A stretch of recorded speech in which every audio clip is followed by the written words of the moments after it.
pergi ke dukun, dukun bilang akan terjadi demikian dia percaya.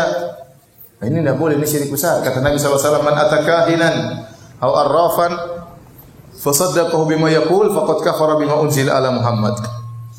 Barang siapa yang datang kepada dukun, kemudian bertanya tentang suatu kepada dukun, dan dia benarkan perkataan dukun, maka sungguh dia telah kafir kepada Al-Quran. Mengerikan. Kalau dia cuma datang-datang saja, tidak membenarkan perkataan dukun, maka tidak diterima salatnya 40 hari. Kata Nabi, man atakahinan aw arrafan lam tuqbal salatu arba'ina yauman. Barang siapa yang datang kepada dukun atau para tidak normal, maka tidak diterima salatnya selama 40 hari. Mengerikan. Nabi sudah ingatkan. Saya tanya sama antum sekalian, jumlah dukun Indonesia berapa? Ada yang pernah sensus?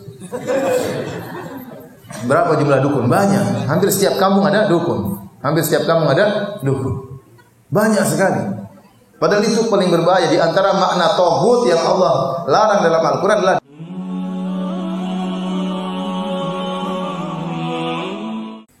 barang siapa yang bisa bertemu dengan Allah Subhanahu wa taala dalam kondisi bersih dari segala kesyirikan, maka dia orang yang sangat beruntung. Apa kata Allah Subhanahu wa taala dalam hadis qudsi? Ya ibn Adam, law ataitani bi qurabil ardi khataya thumma laqitani la tusyriku bi syai'a la ataituka bi qurabiha maghfirah. Wahai anak Adam, kalau kau datang bertemu dengan aku dengan membawa dosa sebesar bumi ini, namun kau tidak berbuat syirik sama sekali kepadaku, maka aku akan bertemu dengan engkau dengan membawa ampunan sebesar bumi ini pula. Bayangkan seorang bertemu dengan Allah dengan bawa dosa sebesar bumi. Ini sangat berat. Jangankan sebesar bumi, sebesar gunung. Sepulau Makassar besar sekali, apalagi sebesar bumi. Dosanya sangat banyak. Tidak mampu untuk dia pikul dosa tersebut. Tapi kata Allah, seandainya kau bertemu denganku dengan dosa sebanyak itu, namun kau tidak berbuat syirik sama sekali, maka aku akan mendatangkan ampunan juga sebesar bumi pula. Ini adalah janji yang sangat indah dari Allah Subhanahu wa taala bagi orang yang tidak berbuat kesyirikan sama sekali. Demikian juga orang yang paling meraih syafaat Nabi sallallahu alaihi wasallam. Kita semua berharap diberi syafaat oleh Nabi sallallahu alaihi wasallam. Yang paling berhasil meraih syafaat Nabi adalah orang yang paling ikhlas. Kata Nabi sallallahu alaihi wasallam waktu ditanya oleh Abu Hurairah radhiyallahu taala anhu, "Man as'adun nasi bi syafaatika yaumil qiyamah?" Wahai Rasulullah, siapakah orang yang paling berbahagia meraih syafaatmu pada hari kiamat kelak? Hadis riwayat Imam Bukhari. Kata Nabi sallallahu alaihi wasallam, "Man qala la ilaha illallah khalisan min qalbi." Orang yang mengucapkan la ilaha illallah dengan penuh keikhlasan dari hatinya. Dalam hadis yang lain kata Nabi sallallahu alaihi wasallam, "Ikhtaba'tu da'wati." Aku menyembunyikan, aku simpan doaku sampai pada hari kiamat kelak. Syafa'atan li ummati yaumal qiyamah, sebagai syafaat bagi umatku pada hari kiamat kelak. Wa hiya na'ilatun insyaallah man mata la yusyriku billahi syai'a. Maka syafaatku ini akan mengenai siapa saja dari umatku yang meninggal dalam kondisi tidak berbuat syirik sama sekali kepada Allah Subhanahu wa taala. Jadi seorang semakin bersih dari kesyirikan, semakin jauh dari kesyirikan, dia semakin mudah untuk meraih syafaat Rasulullah sallallahu alaihi wasallam. Oleh karenanya, di antara keutamaan yang sangat indah bagi orang yang tidak berbuat syirik sama sekali, dia bisa masuk surga tanpa azab dan tanpa hisab. Waktu Rasulullah SAW sebutkan tentang umatnya, wa ma'ahum sab'una alfan yadkhuluna al-jannata bighairi adzabin wala hisab. Di antara umatku ada 70.000 orang yang masuk surga tanpa azab dan tanpa hisab. Maka para sahabat bertanya-tanya, siapa mereka itu yang masuk surga tanpa azab dan tanpa hisab? Maka Nabi SAW bersabda, humul ladzina la yastarqun wa la yaktawun wa la yatatayyarun wa ala rabbihim yatawakkalun. Mereka adalah orang-orang yang tidak pernah minta untuk diruqyah. Mereka adalah orang-orang yang tidak pernah melakukan pengobatan dengan kai, besi yang dipanaskan. Mereka adalah orang-orang yang tidak pernah bertatoyur. Apa tatoyur? Itu mengkait-kaitkan nasib sial dengan angka tertentu, dengan hari tertentu, dengan hewan tertentu, Yang orang sering bilang pamali kalau di kampung kita Enggak tahu di Makassar bilangnya pamali juga sama. Wa ala rabbihim yatawakkalun, dan mereka bertawakal kepada Rabb mereka. Nah, orang yang membersihkan hatinya dari segala kesyirikan, dia masuk surga tanpa azab dan tanpa hisab. Ini karunia yang sangat luar biasa. Makanya kita harus saling mengingatkan tentang model-model kesyirikan yang tersebar di masyarakat untuk kita jauhi ya. Para hadirin dan hadirat yang dirahmati oleh Allah Subhanahu wa taala ya. Sebenarnya kesyirikan zaman dahulu sama zaman sekarang sama saja, tidak ada bedanya ya. Ya. Hanya terkadang muncul dalam pakaian yang baru, dalam bentuk yang baru, tetapi hakikatnya sama saja. Ya. Kalau kita berbicara tentang kesyirikan zaman sekarang ya, maka tidak ada bedanya dengan kesyirikan yang telah diingatkan oleh Nabi sallallahu alaihi wasallam sejak 1400 tahun yang lalu. Tetapi kita hanya sekedar mengingatkan kembali ya. Dan kita tahu syirik adalah dosa yang paling besar. Nabi sallallahu alaihi wasallam pernah berkata, "Ala ukhbirukum bi akbaril kabair?" Maukah aku kabarkan kepada kalian tentang dosa yang besar atau dosa terbesar dari dosa-dosa besar? Ya, kata Nabi sallallahu alaihi wasallam, "Al-isyraku billah." Yang pertama adalah syirik kepada Allah Subhanahu wa taala. Yang kedua uququl walidain. Yang kedua adalah berdurhaka kepada kedua orang tua. Yang ketiga qaul zur, perkataan dusta atau syahadatuz zur, persaksian dusta. Nabi menjelaskan dosa yang paling besar adalah berbuat syirik kepada Allah Subhanahu wa taala. Syirik lebih besar daripada dosa-dosa yang lain ya. Daripada membunuh, daripada berzina, daripada merampok, daripada riba. Kenapa? Karena dosa-dosa yang lain, merampok, membunuh, berzina, riba, itu semua dosa-dosa berkaitan dengan makhluk yang lain. Berkaitan dengan sesama makhluk. Tetapi syirik dia berkaitan dengan hak Allah yang paling istimewa, yaitu Allah, bahwasanya tidak ada yang berhak disembah kecuali pencipta alam semesta. Tidak ada yang berhak disembah kecuali Allah Subhanahu wa taala. Makanya kalau orang meninggal dalam kondisi berbuat kesyirikan, makin orang yang paling merugi. Dan syirik ya, terbagi menjadi dua, syirik besar dan syirik kecil ya. Syirik besar dan syirik kecil. Tatkala para ulama mengklasifikasikan syirik menjadi dua, syirik besar dan syirik kecil, bukan berarti syirik kecil dosa kecil, tidak ya, jangan disalahpahami. Jangan disangka syirik besar dosanya besar, syirik kecil dosanya kecil, tidak. Tetapi tatkala dibagi menjadi dua, syirik besar, syirik kecil, maksudnya apa? Maksudnya syirik besar ini mengeluarkan orang dari Islam. Adapun syirik kecil tidak sampai pada derajat mengeluarkan orang dari Islam, tetapi tetap dosa besar. Seperti para ulama juga membagi kufur besar, kufur kecil. Bukan berarti kufur kecil itu dosa kecil, tidak. Dia juga dosa besar. Namun belum sampai pada derajat mengeluarkan seorang dari Islam. Nah, syirik besar, contoh ya, secara sederhana seperti berdoa kepada selain Allah Subhanahu wa taala. Contohnya percaya kepada perkataan dukun. Contohnya menyembelih kepada selain Allah Subhanahu wa taala. Ini saja sudah banyak di tanah air kita. Contoh ya, meminta kepada selain Allah. Betapa banyak orang datang ke kuburan kemudian minta kepada penghuni kubur, kepada kuburan wali, ya Sunan fulan, wahai wali fulan, saya sudah lama menikah, tidak punya anak, ya, mudahkanlah anak bagiku ya. Sementara yang dalam kuburan dulu waktu masih hidup juga mandul ya. Orang terkadang saya heran ya, logika mereka kemana? Kata Nabi, idza mata ibnu Adam inqata amaluhu. Kalau anak Adam sudah meninggal, terputus amalannya, dia sudah tidak bisa apa-apa. Makanya dia tidak bisa lagi sholat, kita yang sholatkan. Dia tidak bisa lagi berdoa, kita yang doakan. Dia tidak bisa lagi mandi, kita yang mandikan. Iya, kalau dia bisa mandi sendiri, ngapain kita mandikan? Pegang-pegang lagi badannya. Dia marah kalau saya bisa mandi sendiri, kok mandikan saya ya. Kemudian dia tidak bisa lagi pakai baju, kita yang kafankan. Dia tidak bisa lagi masuk ke rumahnya, kita yang angkatkan sampai masuk ke dalam liang lahat. Setelah kita yang mandikan, kita yang kafankan, kita yang sholatkan, kita yang doakan, kita yang masuk kafan, terus kita minta sama dia. Ya, otak kita kemana? Ente yang mandikan saya, ente bahlul katanya. Ya, coba. Di mana ya? Sementara orang banyak meminta-minta kepada mayat. Dalam doa mereka, ya Abdul Qadir Jailani, wahai Abdul Qadir Jailani, aghithni, tolonglah aku. Abdul Qadir Jailani mati di mana? Meninggal dia wali, dia ulama. Tapi dia meninggal di sana, di Arab sana. Kemudian ente di Makassar berteriak ke Abdul Qadir Jailani, tolonglah aku. Ente di mana? Abdul Qadir Jailani di mana ya? Ini kesyirikan, syirik akbar, bahaya. Minta kepada selain Allah. Orang berbondong-bondong, ya, semangat pergi ke kuburan, lebih semangat daripada pergi ke masjid.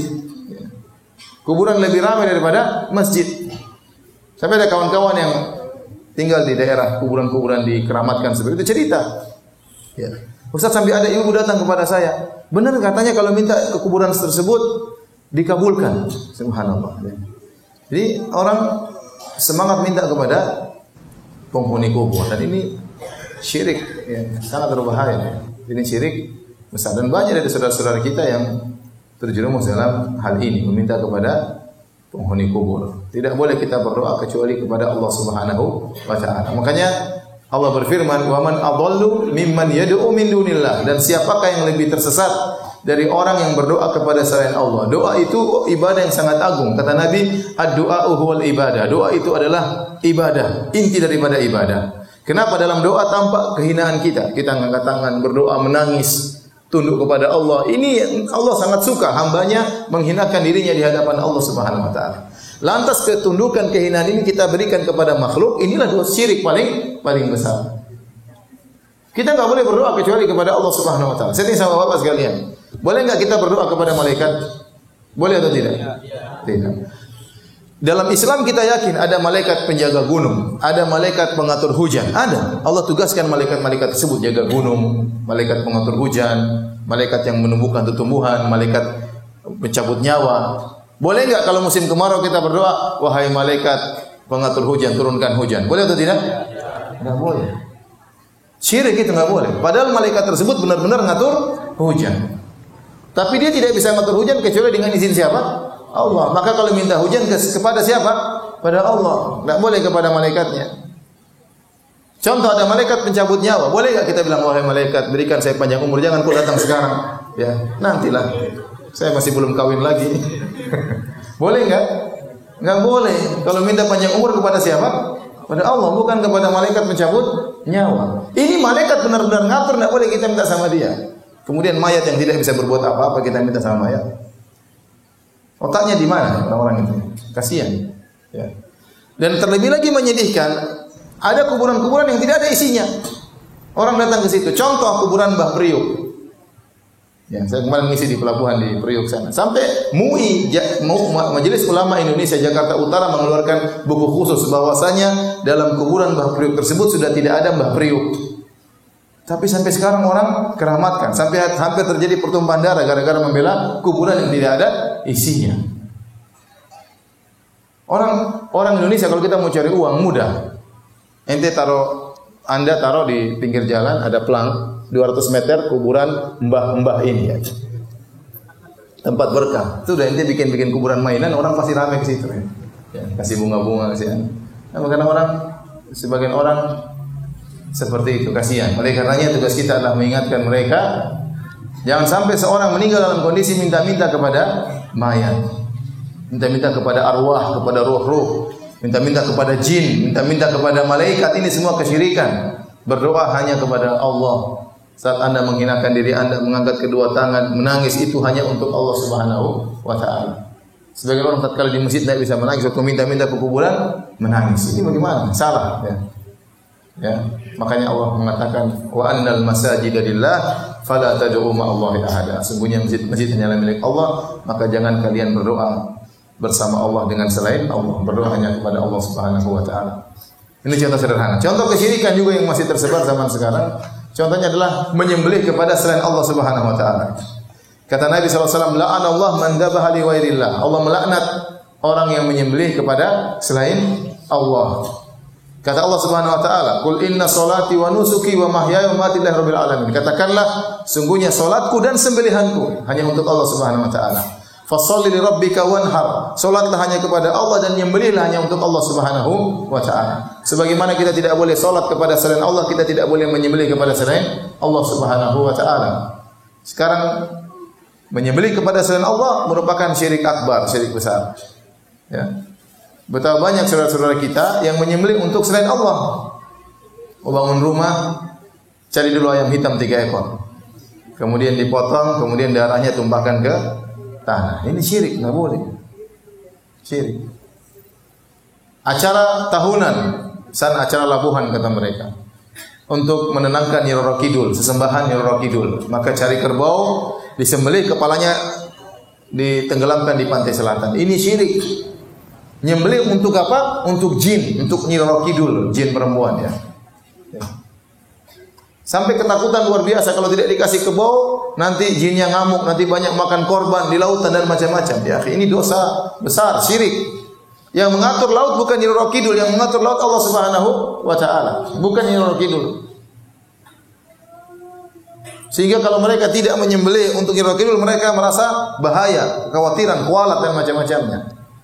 Tatkala tiba waktu hari kurban, tidak menyembelih kambing buat Allah Subhanahu wa taala. Tapi kalau untuk Nyi Roro Kidul tidak boleh lewat, harus ada yang disembelih buat Nyi Roro Kidul. Ini syirik. Ustaz, tapi ini merupakan tradisi. Ini tradisi kesyirikan. Tidak semua tradisi kita lestarikan. Tidak semua tradisi kita lestarikan. Kalau tradisi syirik harus ditinggalkan. Nggak boleh. Ada orang bangun jembatan, ya, harus potong kambing. Berapa ekor supaya jembatannya tidak rubuh. Ya kalau dikorupsi tetap saja rubuh. Dan saya sering ditanya, Ustaz, bagaimana hukum kita membuat proyek di gunung, di hutan? Orang-orang minta ada acara penyerahan terhadap arwah. Kalau orang-orang kafir terkadang minta harus potong babi untuk disembahkan kepada ruh. Boleh enggak? Saya bilang enggak boleh. Haram. Kasih mereka duit, tapi jangan ikut acara mereka potong babi untuk apa? Arwah. Potong kerbau untuk ruh. Ini syirik. Ini banyak proyek-proyek seperti itu. Proyek di Papua, di mana? Sering saya ditanya, beberapa kali ditanya, bagaimana hukum? Saya bilang syirik, tidak boleh. Anda tidak boleh ikut kemauan mereka. Ini kesyirikan. Ustaz, nanti kalau tidak dipotong nanti gunungnya jatuh dan mati, itu syirik, enggak boleh. Lihat di Arab Saudi sana, lihat betapa banyak gunung yang dibelah. Dari Mekah sampai Madinah 500 kilo. Kalau jalan harus belok-belok gunung susah, jalan semakin jauh. Jadi gunung dibelah oleh pemerintah Saudi supaya bisa lewat jalur bis. Ya. Itu gunung begitu banyak dibelah oleh pemerintah Arab Saudi, tidak ada satu telur pun yang dipecahkan, enggak ada. Tidak ada satu ekor ayam pun disembelih. Coba kalau itu gunung di Indonesia, repot. Itu terowongan Mina dibolongin, tidak ada satu telur pun dipecahkan. Masyarakat ditakut-takutin oleh jin. Ya Ustaz, kemarin kita bangun rumah tidak sembelih ayam, akhirnya tukang-tukangnya jatuh. Ya sudah, itu dia lagi jatuh. Banyak orang bangun rumah tidak pakai sembelih ayam, tidak tukang jatuh. Karena seorang ketakutan, akhirnya benar-benar dikerjain sama jin. Apalagi di tanah air kita, jin benar-benar dihormati. Ya. Sembelih buat jin, sedikit-sedikit karena jin. Ya. Melewat tempat sesuatu, kenapa kok begitu? Kalau tidak begitu, jinnya marah nanti. Takut sama jin. Ya. Takut sama jin.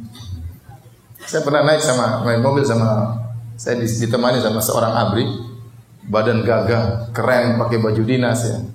Di tengah jalan dia bel-bel, tetet. Ini kenapa ini?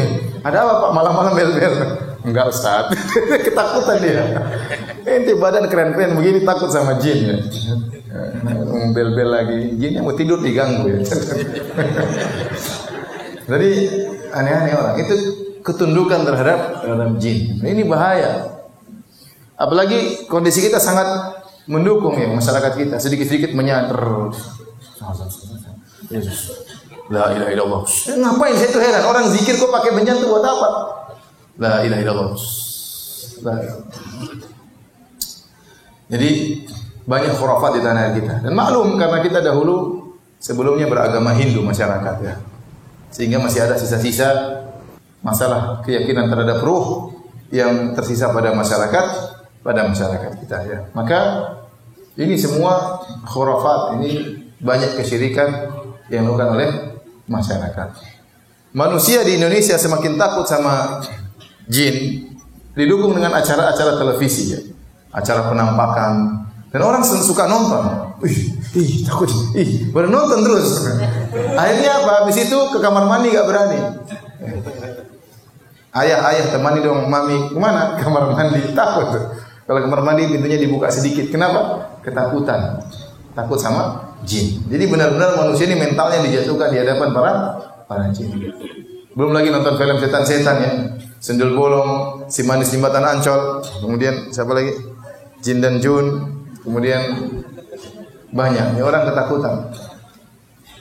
Sendal bolong, siapa lagi? Mak lampir ya. Semuanya mengerikan. Semuanya mengerikan. Oleh karenanya kalau kita lewat kuburan, kita ketakutan. Beda kalau di Arab Saudi, karena kuburan semua dikerjakan sesuai dengan sunnah, cuma masukin manusia dalam kemudian ditutup dengan tanah. Tidak ada orang ketakutan lewat kuburan di sana, enggak ada. Orang kalau ke kuburan benar-benar ingat mati. Karena kita dianjurkan untuk ziarah kubur. Rasulullah SAW pernah ziarah kubur malam hari, ya. Pernah juga siang hari. Tidak ada rasa ketakutan karena kita disuruh untuk ingat mati. Coba kalau kita ke kuburan di Indonesia, apa bayangan kita? Apalagi pergi sendirian. Waduh, tahu-tahu ada asap keluar. Wah, ini ada apa ini? Ketakutan karena kita sejak kecil ditakut-takutin seperti itu.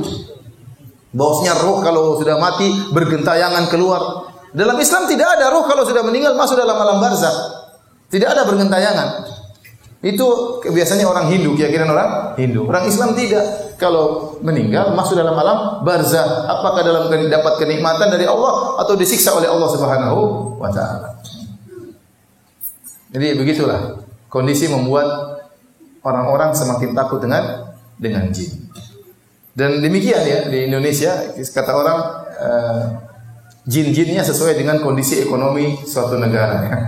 Kalau jin-jinnya orang kafir keren-keren, pakai jas, kemudian ini pakai dasi. Jinnya orang-orang Cina, jin raja-raja. Indonesia miskin-miskin, ya. Pocong enggak punya baju, kemudian rambut belum mandi. Kemudian jinnya miskin-miskin, sesuai dengan daya khayalnya. Jadi para hadirin dan hadirat yang dirahmati oleh Allah Subhanahu wa taala, inilah ya akhirnya masyarakat berlebih-lebihan ketakutan dengan jin, sedikit-sedikit jin, mau potong pohon harus kasih sajen. Dan ini yang diinginkan oleh jin, ini syirik. Enggak boleh. Akhirnya menyembelih terhadap buat jin. Ini banyak terjadi. Ini syirik akbar, enggak boleh. Baik, berikutnya syirik besar yang tersebar masyarakat, percaya sama dukun. Pergi ke dukun, dukun bilang akan terjadi demikian dia percaya. Nah, ini tidak boleh, ini syirik besar. Kata Nabi SAW, man atakahinan aw arrafan fasaddaqahu bima yaqul faqad kafara bima unzila ala Muhammad. Barang siapa yang datang kepada dukun, kemudian bertanya tentang suatu kepada dukun, dan dia benarkan perkataan dukun, maka sungguh dia telah kafir kepada Al-Quran. Mengerikan. Kalau dia cuma datang-datang saja, tidak membenarkan perkataan dukun, maka tidak diterima salatnya 40 hari. Kata Nabi, man atakahinan aw arrafan lam tuqbal salatu arba'ina yawman. Barang siapa yang datang kepada dukun atau para tidak normal, maka tidak diterima salatnya selama 40 hari. Mengerikan. Nabi sudah ingatkan. Saya tanya sama antum sekalian. Jumlah dukun Indonesia berapa? Ada yang pernah sensus? Berapa jumlah dukun? Banyak. Hampir setiap kampung ada dukun. Hampir setiap kampung ada dukun. Banyak sekali. Padahal itu paling berbahaya. Di antara makna tauhid yang Allah larang dalam Al-Quran adalah dukun. Kuhan, para dukun. Mereka bekerja sama dengan syaitan. Dan banyak masyarakat sudah tahu itu dukun, memang nyari dukun dia. Nyari dukun. Padahal Nabi larang ke dukun. Sekedar datang ke dukun, tidak diterima sholatnya 40 hari. Apalagi percaya dengan perkataan dukun. Dukun banyak sekali di tanah air kita. Dan mereka omong kosong saja, dukun-dukun itu tidak bisa berbuat apa-apa. Kalau dukun-dukun memang sakti, harusnya Indonesia juara dunia, Piala Dunia ya. Tinggal kumpulkan dukun, aku tendang, suruh tiup bolanya masukkan bisa. Tapi dukun tidak bisa. Ya percuma dukunnya jago-jago, main bola kalah terus ya. Ya. Karena sesama setan ada kode etik, tidak boleh saling menjatuhkan. Jadi saya katakan, di antara bukti masih banyak orang yang suka dengan seperti ini. Contoh seperti kemarin Kanjeng Dimas yang bikin apa? Uang. Ada kan yang percaya dari Makassar? Ada tidak? Ada. Saya kemarin ngisi pengajian di Peruri, perusahaan percetakan uang di Karawang. Saya bilang, gimana Pak itu Kanjeng Dimas? Iya, Ustaz, hampir perusahaan percetakan uang tutup. Kenapa? Cukup Kanjeng Lima masih ceret uang keluar. Kita setengah mati nyetak uang ya. Mereka cetak uang itu mereka bikin uang dulu, terus uang sementara tidak langsung beredar, dicek ada rusak-rusaknya atau tidak. Setelah oke baru mereka cetak besar-besaran. Tidak gampang. Nanti ada bagian khusus uang yang tidak jadi. Ada ikhwan, tugasnya bakar uang Ustaz. Masya Allah ya. Jadi ada uang yang nggak beres-beres, mungkin robek-robek sedikit, dia tugasnya bakar. Ini Kanjeng Dimas tinggal ceret. Itu juga ada yang orang percaya. Ada yang percaya atau tidak? Banyak yang percaya. Oleh karenanya yang percaya sama dukun masih banyak. Ya, maka ini perkara yang sangat menyedihkan. Kalau ada orang sudah kita tahu dia dukun, jauhi. Kalau di Arab Saudi ditegakkan hukum Islam, dukun di sana dipenggal di sana, dukun dibunuh di sana. Ya, sampai saya baca berita 70 lebih dukun dipenggal di sana. Apalagi penyihir. Dalam riwayat hadus sahir darbatun bisayf, bahwasanya hukuman bagi penyihir disembelih. Kenapa? Karena tukang sihir ini selalu bikin masalah. Nyantet orang, bikin orang susah, bikin orang sakit, bikin orang tokonya nggak laku. Itu tidak. Orang bikin masalah seperti ini. Sampai datang satu orang, waktu saya pernah ngisi pengajian Masjid Nabawi, terus ada yang datang, Ustaz, itu benar kata Ustaz. Saya ribut sama keluarga saya, Ustaz. Kenapa? Ada keluarga barangnya hilang. Akhirnya mereka tanya ke dukun, kata dukun tersebut yang mencuri orangnya gemuk berkacamata. Saya gemuk berkacamata, Ustaz. Akhirnya saya dicurigai. Dan benar-benar mereka datang ke rumah, mereka bongkar lemari saya. Ya Allah, si dukun itu kurang ajar kayak gitu. Bikin permusuhan di antara apa? Kerabat. Uangnya enggak ketemu. Tapi permusuhan, pertikaian sudah terjadi. Ya, saya kadang kasihan lihat orang disantet. Bayangkan perutnya besar, tiba-tiba kayak ada jarum dalam badannya. Ada dukun yang kerja seperti itu. Apakah dukun seperti tidak pantas untuk disembelih? Disembelih harus seperti ini kalau dalam Islam. Menyakiti masyarakat, membuat orang ketakutan. Dan banyak orang gara-gara dengki sedikit pergi ke dukun. Dia berribut sama orang, gara-gara dia tidak bisa berkelahi, dia diam-diam langsung lapor dukun. Itu dukun, santet dia dukun. Dia tidak gentleman, tidak jagoan, malah pergi ke dukun suruh santet. Ya. Mengerikan. Nanti lihat ceweknya nggak mau karena mukanya jelek, dia pergi ke dukun. Orangnya nanti, kok dapat cewek cantik? Ada dukunku. Jadi kacau seperti ini. Kacau. Ini bikin masalah, dukun itu bikin masalah. Makanya hukumnya harus disembelih. Dan itu dilakukan di Arab Saudi. Saya pernah hadir 2 kali sidang. Saya hadir di persidangan di pengadilan di masjid di pengadilan Madinah depan Masjid Nabawi. Yang satu dukun di sidang. Kenapa? Dia bisa masukkan besi di sini, keluar di sini. Itu tukang sihir bukan? Tukang sihir, nggak mungkin kalau manusia biasa bisa masukkan besi dari sini keluar sini. Ya. Jangan bilang itu wali apa? Nah, kalau Nabi SAW dahulu para sahabat kena pedang juga robek-robek kok. Ini kemudian masukkan besi keluar sini, keluar sini ya. Ya. Dipanggil, disidang. Ya, dan itu akan dihukum oleh mereka. Kayak itu syirik. Gak mungkin dia bisa begitu kecuali pakai syirik. Tapi ada seorang sahabat Jundub bin Abdullah bertemu dengan seorang tukang sihir di zamannya. Dia penggal kepala orang, dia sambung lagi. Dia penggal kepala orang, dia sambung lagi. Sahabat ini buka pedangnya, dia penggal kepala tukang sihir. Sambung kepalamu kalau bisa. Kepala orang kok bisa sambung, kepalamu kok bisa sambung tidak? Tewaslah orang tersebut. Jadi bahaya. Sementara di negara kita dukun sangat banyak. Bahkan dukun diagungkan, ditakuti oleh masyarakat. Padahal ini sumber kekufuran, sumber kesyirikan dukun-dukun tersebut. Satu lagi ada dukun, saya pernah hadir juga di sidang. Jadi dia di negara lain sering keluar di televisi, orang sering tanya, "Bagaimana gini?" Dia, "Oh, kamu begini-begini, oh begini-begini terus." Selalu dia berfatwa di televisi. Orang-orang tanya.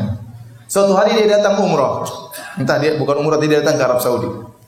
Maka dijebak sama orang-orang di sana. Di telepon ada masalah begini-begini. Kata dia, "Oh ya segini-segini, bawa uang sekian, akan ada begini." Oh, udah ditangkap sama polisi Arab Saudi. Dengan begitu maka akidah umat terjaga. Dengan begitu akidah umat terjaga. Terakhir kita orang bebas, mau ini mau anu. mengaku sebagai nabi juga banyak. Kemarin ada nabi muncul di Karawang, enggak tahu ada nabi muncul di Makassar atau tidak. Ada Imam Mahdi dari sana, Imam Mahdi dari sini, nabi dari sana, nabi dari sini. Ada orang mengaku sebagai Nabi Isa sudah turun di Indonesia. Saya pernah lihat di YouTube, turun. Siapa? Nabi Isa, rambutnya panjang. Kenapa kok turun? Banyak kesyirikan katanya. Indonesia yang ngaku sebagai macam-macam. Ya. Jadi umat harus diingatkan dari hal seperti ini. Ini merupakan syirik-syirik yang tersebar dan sangat berbahaya. Taib. Itu di antara syirik-syirik besar. Ada syirik-syirik kecil yang harus kita jauhi. Saya katakan tadi kita namakan syirik kecil bukan berarti dia dosa kecil. Dia juga dosa besar, tapi tidak sampai mengeluarkan seorang dari Islam. Di antara syirik kecil yang merajalela di tanah air kita adalah tatoyur. Tatoyur itu artinya apa? Mengkait-kaitkan nasib sial dengan sesuatu yang dilihat, sesuatu yang didengar, dengan benda tertentu, dengan angka tertentu, ya. Dan ini tersebar. Bukan cuma di kampung, di kota-kota besar juga. Contoh, meyakini angka 13 angka sial. Itu tatoyur. Itu tidak tahu dari mana datangnya. Ya, jadi orang jangan bilang, Ustaz nggak usah bicara masalah kesyirikan. Mana ada orang syirik sekarang? Masih banyak orang syirik sekarang. Coba percaya angka 13 angka sial itu dari mana ceritanya? Secara ilmiah tidak masuk akal. Bapak-bapak kalau pergi ke, saya sering pergi ke hotel, tidak ada lantai nomor 13. Lift itu cuma sampai tidak ada nomor 13-nya. Ya. Kenapa? Karena hotelnya cuma sampai 12 tingkat. Jadi kalau angka 12 langsung angka 14, kadang langsung 15, 13 enggak ada. Sama, mereka juga tidak, saya juga lihat banyak lift-lift di Jakarta tidak ada lantai 4. Jadi lantai 1, lantai 2, lantai 3, lantai 3A. Terus lantai 5. Ini 3A itu ya 4 itu, tapi mereka tidak mau tulis angka 4, takut sial. Subhanallah. Jadi kalau untuk punya anak, ini anak berapa? Anak pertama saya, anak kedua saya, anak ketiga saya, anak ketiga saya. Takut bilang keempat. Akhir dari mana seperti ini? Apa khurafat? Apa? Kenapa 13 bisa bikin sial? Itu dari mana seperti itu? Gak masuk akal. Dan itu bukan tersebar di Indonesia saja, di mana-mana. Di Amerika, negara-negara canggih, mereka meyakini angka 13 angka sial. Sangat tidak masuk akal. Dan itu syirik dalam Islam. Ya. Apa kalau orang, saya tanya sama antum, boleh enggak seorang punya anak sampai 13? Boleh. Berarti kalau anak ke-13 anak sial, enggak boleh punya anak 13. Terus gimana? Ya sudah, anak ke-12 langsung loncat anak ke-14. Gimana caranya? Ini anak ke-13 mau diapain? Anak sial? Subhanallah, khurafat. Khurafat, tapi diyakini oleh masyarakat. Apa bedanya 13 sama 14? Bedanya 11-12 ya. Kenapa 13 bikin sial, 14 tidak? Tidak ada bedanya. Tapi orang meyakini akan hal tersebut. Takut sekali rumah nomor 13. Lantai nomor 13. Anda cari naik pesawat. Mana pesawat ada kursi nomor 13? Tidak ada. 1, 2, 3, 4, 5, 6, 7, 8, 9, 10, 11, 12. Loncat 15 atau 14. Tidak ada kursi nomor 13. Kalau ada pun mungkin orang takut duduk di situ ya. Nggak masuk akal, tapi banyak orang percaya. Ini contoh, namanya tatoyur, meyakini nasib sial berkaitan dengan angka tertentu, angka 4 kah, angka 13 kah. Dan sangat tidak logis, sangat tidak masuk akal. Di zaman Nabi SAW pernah berkata, la sofar, tidak ada nasib sial di bulan Safar. Nabi juga berkata, wala ham, tidak ada nasib sial berkaitan dengan burung hantu. Jadi keyakinan seperti ini sudah ada sejak zaman jahiliyah. Mereka kalau lihat ada burung hantu datang, mereka yakin ini nasib sial. Sampai sekarang demikian. Kalau ada orang di rumah tahu-tahu ada burung hantu datang, bum, bum, ada apa ini burung hantu datang ini? Tahu-tahu satu lagi, bum, bum, 2 ekor bahaya. Ada 2 yang akan sakit, ada 2 yang akan meninggal dunia. Padahal burung hantunya lagi bercanda di atas main-main. Ada orang kalau buka toko, begitu dia pertama buka yang beli orang cacat, orang buta, nasib sial, dia tutup toko hari itu. Bahaya ini. Pembeli pertama matanya buta, bahaya ini rezekiku. Tutup toko hari itu. Ya. Ada kisah, saya pernah dengar satu kisah diceritakan ya. Jadi ada seorang raja, dia pas dia keluar dari daerahnya, dia begitu buka pintu gerbangnya, dia orang buta. Aduh, ini orang buta ini bikin sial. Penjarakan orang buta ini biar saya tidak sial. Akhirnya orang butanya dipenjara. Raja pergi santai, tidak ada masalah, pulang. Akhirnya dia keluarkan orang buta tadi ya. Saya tadi keluar, tidak ada masalah ya. Karena kamu bisa bikin sial, makanya saya penjarakan. Kata orang buta, ente aja yang bikin sial saya. Gara-gara ketemu ente saya dipenjara.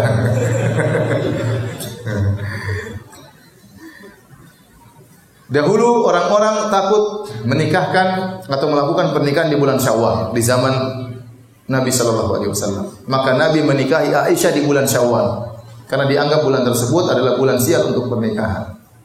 Sekarang di zaman ini masih ada seperti itu.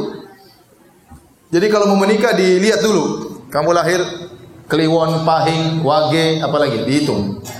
Perempuannya dilihat kapan lahirnya, laki-laki dihitung kapan lahirnya, terus dihitung-hitung pakai rumus tertentu seperti rumus Porkas dan yang lainnya.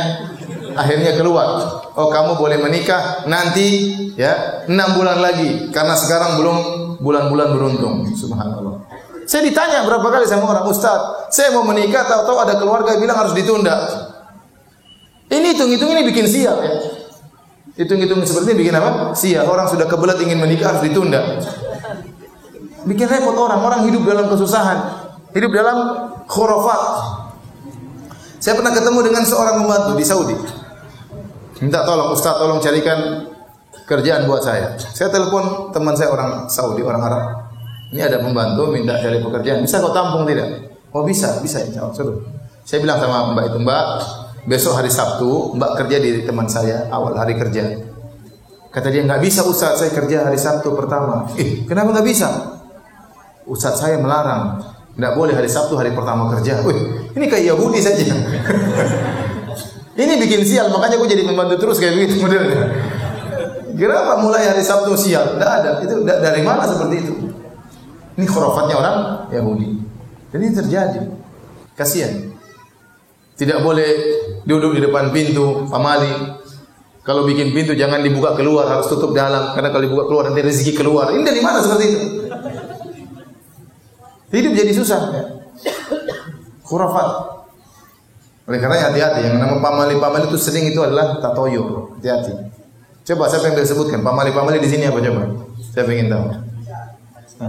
Hari Selasa kenapa?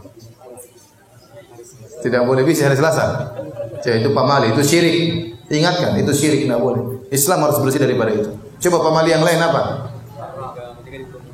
Hah? Menikah bulan Muharram tidak boleh. Nah, itu syirik, tidak boleh. Hilangkan itu semua. Apalagi? Kenapa? Cicak, tokek. Kenapa cicak? Harus dibunuh. Tokek kenapa? Ya banyaklah. Di Makassar saya rasa juga banyak pamali-pamali, hati-hati. Itu semua kesyirikan. Kalau kita ingin meninggal bertemu dengan Allah, diampuni dosa-dosa kita, hilangkan semua itu dari hati kita. Hilangkan. Ustaz, tapi ini sudah dari nenek moyang kami. Itu tradisi yang salah, harus dihilangkan. Tidak semua yang dibawa nenek moyang benar.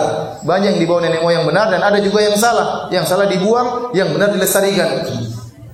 Adapun keyakinan-keyakinan tadi, tidak boleh potong kuku depan rumah. Apa hubungannya? Tidak boleh potong kuku kalau malam. Apa hubungannya? Apa hubungannya dengan kesialan? Tidak masuk akal. Oleh karenanya dihindari itu semua. Di antara syirik kecil yang tersebar di masyarakat adalah pakai jimat. Ini banyak juga ya. Kemana-mana pakai jimat. Jimat penglaris, jimat supaya jago, ya. Jimat supaya disukai sama cewek, jimat supaya menang judi, jimat supaya banyak sekali jimat. Ya. Orang kalau keluar rumah pakai jimat, kalau nggak pakai jimat, jimatnya ketinggalan dia pulang. Nabi sudah ajarin kalau keluar rumah tinggal baca doa Bismillahirrahmanirrahim tawakkaltu 'ala Allahi la haula wala quwwata illa billah. Dengan nama Allah aku bertawakal kepada Allah. Tawakal pada Allah bukan pada jimat. Kalau dia pergi jimatnya ketinggalan, waduh dia balik lagi. Jimatku ketinggalan. Jimat apa? Jimat penglaris. Jimat jaga diri. Ya. Ada orang mau jihad pakai jimat. Kenapa pakai jimat? Supaya tidak mati syahid. Ente mau jihad mati syahid atau saya pakai jimat supaya tidak mati syahid. Jadi apa pakai jimat? Nabi dahulu ya ada orang membaiat sama Nabi, semua Nabi baiat kecuali satu Nabi tidak baiat. Kenapa? Dia pakai jimat. Nabi tidak mau, dia pakai jimat kata Nabi SAW. Nabi pernah bertemu dengan satu orang pakai jimat di tangannya. Nabi mengatakan, "Ma hadhihi?"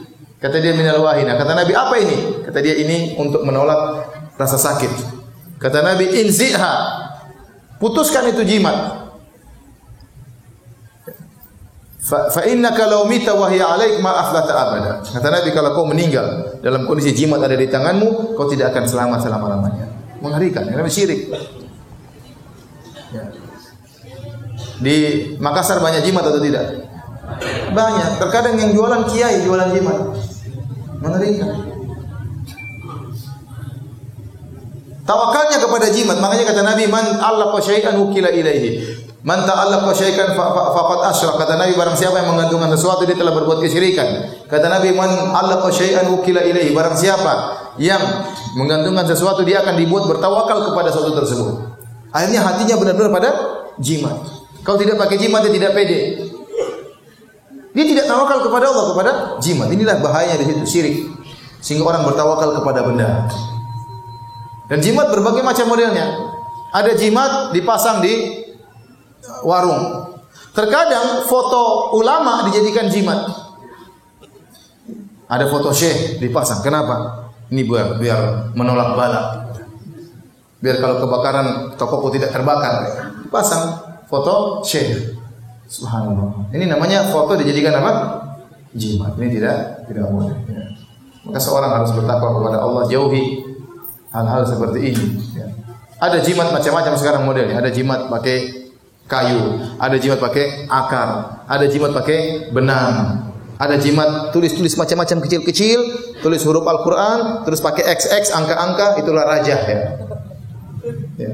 Ada tulisan Al-Qurannya, tulisan Arabnya, tapi ada angka-angkanya, ada nomor-nomornya, ada pagar-pagarnya, ada bintang titik pinggir pagar. Ya. Kemudian dilipat dalam kulit, dipakai. Itu jimat namanya, tidak boleh. Bahaya seperti itu. Merusak akidah umat. Merusak akidah umat. Hati-hati. Ya. Ini diantara syirik yang banyak tersebar di tanah air. Maka kita ingatkan para saudara-saudara kita agar menjauhi segala bentuk jimat. Karena barang siapa meninggal pakai jimat, dia tidak akan beruntung selama-lamanya. Ya. Kemudian di antara syirik juga kecil yang tersebar adalah, dan ini saya sebagai jadikan penutup, sebagai pengingat bagi diri kita semua, adalah beramal soleh karena ingin dipuji. Ya, beramal soleh untuk dipuji namanya riya. Ya. Kata Nabi SAW, "Akhwafu ma akhafu alaikum asyirkul asghar." Yang paling aku khawatirkan menimpa kalian adalah syirik kecil. Fasa'aluhu, mereka bertanya, apa itu syirik kecil? Kata Nabi, ar-riya, yaitu seorang beramal soleh untuk dipuji. Dalam sebagian hadis Rasulullah SAW mengatakan, yaqumur rajulu fayusalli fayuzayyina salatahu lima yara min nadhar rajulin ilaihi. Seorang berdiri kemudian dia salat, dia bagus-baguskan salatnya karena dia tahu ada orang sedang memperhatikan dia salat. Biasanya dia kalau salat rakaat pertama qul huwallahu ahad, rakaat kedua qul a'udzu birabbil falaq. Karena ada bupati salat di belakangnya, rakaat pertama surat Al-Baqarah, rakaat kedua surat Ali Imran. Ingin cari muka sama bupati. Saya ingatkan zaman sekarang, zaman now, media sosial banyak kita punya. Seorang macam-macam, dia shooting dirinya di depan Masjid Nabawi, ya. Kemudian dia pamer bahwasanya dia sedang umrah, bahwasanya dia sedang ini, bahwasanya dia sedang cium hajar aswad, bahwasanya dia sedang tawaf. Hati-hati, hati-hati. Itu semua bisa dalam rangka mencari pujian. Kapan kita melakukannya karena mencari pujian, maka pahala kita sia-sia. Sudah haji setengah mati, ngantrinya 15 tahun, riya lagi. Ngantri 15 tahun, duit banyak dikeluarkan, sudah jual sawah, jual mobil, ternyata riya. Haji supaya dipanggil sebagai bu haji saja. Sia-sia semua haji kita, hilang. Tidak ada manfaatnya. Rugi kita datang jauh-jauh ke tanah suci hanya ingin dipanggil Pak Haji. Hanya ingin dipanggil Bu Haji. Rugi jauh-jauh kita ke tanah suci naik haji, kenapa? Enggak enak sama tetangga. Tetangga bilang apa? Punya uang banyak kok naik haji. Jangan. Kita hajian karena mencari ampunan dari Allah Subhanahu wa taala. Hati-hati, sebagian orang lagi iktikaf tulis di status jangan mengganggu, sedang iktikaf. Sudah ente matiin HP, enggak usah tulis begitu. Alhamdulillah meskipun hari begitu panas, Allah kuatkan langkah kakiku menuju masjid. Masya Allah. Ria ingin dipuji. Buang itu semua. Hidup cuma sekali. Amal soleh belum tentu diterima. Segala hal yang bisa membuka diri kita untuk pujian maka kita buang. Biasakan diri kita menyembunyikan amalan. Jangan suka cerita-cerita. Kita kalau sudah beramal soleh, setan datang gelitiki jiwa kita. Ceritain. Supaya apa? Supaya diakui. Saya kemarin toh, alhamdulillah toh, saya sudah umrah 2 kali. Cerita akhirnya. Saya kemarin berbakti sama orang tuaku. Cerita semuanya. Cerita. Waktu nyakiti hati orang tua tidak cerita ya. Waktu pelit sama orang tua tidak cerita. Jadi zaman sekarang ini ya potensi kemungkinan untuk berbuat riya semakin besar. Kalau dulu orang mau riya susah kan, mau taruh di mana? Sekarang tinggal masukkan ke Facebook, tinggal sebar di pencitraan sangat gampang. Jadi sekarang sarana untuk riya semakin mudah. Sungguh menakjubkan, mereka dahulu orang-orang yang soleh zaman dahulu, mereka menyembunyikan amal soleh mereka. Mereka berusaha sembunyikan amal soleh mereka, takut tidak diterima oleh Allah. Sekarang sebagian orang justru berusaha menampakkan amal solehnya, berusaha. Sering kita lihat di Mekah orang bergaya di depan Ka'bah. Foto dulu ya, sebentar deh. Sambil pura-pura menangis. Sudah, belum itu. Subhanallah. Ini luar biasa doa angkat 2 tangan kepada Allah, pahala besar. Kalau diangkat karena Allah Subhanahu wa taala. Tetapi ini tidak diangkat untuk Allah Subhanahu wa taala. Ada lagi yang bergaya baca buku. Foto dulu sebentar. Apalagi masih jomblo, belum kawin dah. Jadi foto keren baru masuk. Wis, ini ikhwan rajin baca buku ya. Masya Allah. Padahal cuma pas di foto saja. Jadi hati-hati ikhwan. Ya. Bapak-bapak ibu sekalian, kalau kita pernah melakukan riya, pamer-pamer ibadah kita beristighfar kepada Allah. Semoga pahala kita dikembalikan oleh Allah. Meskipun kemungkinannya masih dipertanyakan. Tetapi kita latih diri kita mulai sekarang, jauhi segala syirik-syirik. Syirik besar termasuk syirik-syirik kecil. Sehingga kita meninggal dalam kondisi bersih dari segala kesyirikan. Ya. Yang pernah melakukan syirik-syirik bertobat. Karena di antara keindahan Islam, di antara rahmat Allah, bukan syarat orang masuk surga tidak pernah berbuat syirik. Itu bukan syarat Islam. Tetapi yang penting waktu meninggal bersih dari apa? Kesyirikan. Karena banyak kita melakukan, kita pernah riya. Siapa di antara kita tidak pernah riya? Siapa di antara kita tidak pernah pamer? Kita pasti pernah. Ya. Makanya kita bertobat kepada Allah. Mulai sekarang kita berusaha bersihkan niat kita, jauhkan segala kesyirikan. Kalau di rumah ada jimat-jimat, buang jimat-jimat itu. Ada pamali-pamali, jangan bilang pamali-pamali, tidak boleh. Ya. Tidak boleh. Bilang-bilang pamali, itulah pamali. Ya. Tidak boleh. Sehingga kita jaga istri kita, jaga anak-anak kita, ya, agar mereka semua bersih dari kesyirikan. Saya merasa di zaman sekarang ini syirik semakin tersebar luas, tapi dalam bentuk yang sering dianggap wajar. Banyak orang yang gak sadar bahwa apa yang mereka lakukan itu sudah termasuk kesyirikan.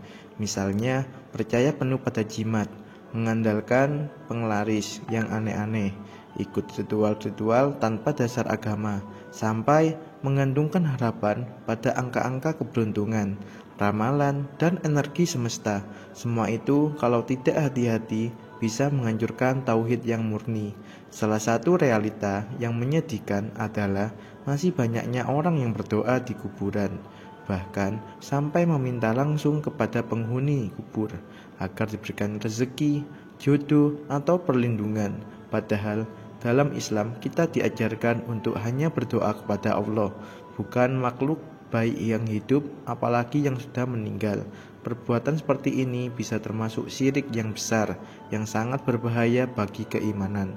Ironisnya, banyak dari kita yang belajar agama hanya dari potongan video atau konten media sosial.